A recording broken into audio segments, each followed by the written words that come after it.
फरीदाबाद की बेटी ने यूपीएससी में प्राप्त की 65वीं रैंक। परिवार में खुशी की लहर। कैबिनेट मंत्री मूलचंद शर्मा ने दी बधाई।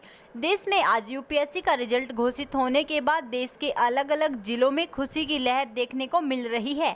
ऐसी ही खुशी देखने को मिली है फरीदाबाद के बल्लभगढ़ की विजयनगर कॉलोनी में रहने वाले सामान्य परिवार में, जब उनकी बेटी ने यूपीएससी परीक्षा में 65वीं रैंक हासिल कर न केवल परिवार बल्कि जिले सहित पूरे राज्य का नाम रोशन किया है। यूपीएससी में 65वीं रैंक हासिल करने की खबर के बाद परिवार में खुशी की लहर दौड़ पड़ी, जिन्होंने ढोल की थाप पर नाचकर खुशी का इजहार किया। इतना ही नहीं, यह सूचना मिलने के बाद बल्लभगढ़ के विधायक और हरियाणा के कैबिनेट मंत्री मूलचंद शर्मा भी बेटी को बधाई देने के लिए उनके घर पहुंचे।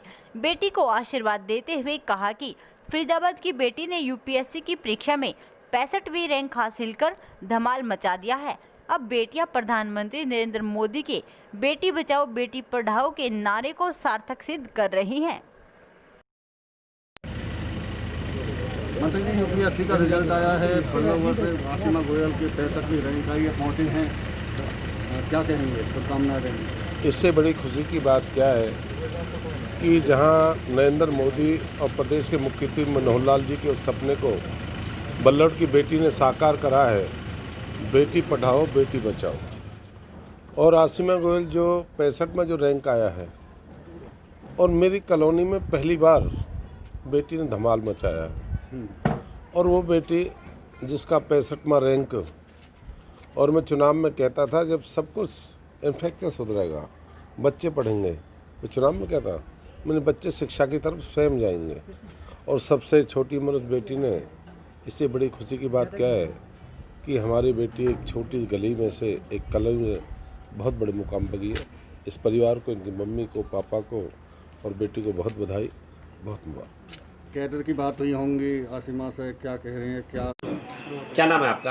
आशिमा गोयल। आशिमा जी, आपने यूपीएससी में धमाल मचाया है, बल्लभगढ़ शहर का नाम रोशन किया है, मंत्री जी आपके पास पहुंचे हैं, कैसा महसूस कर रहे हैं और कहां से इसकी शुरुआत आपने की? क्या टारगेट लेकर चल रहे थे?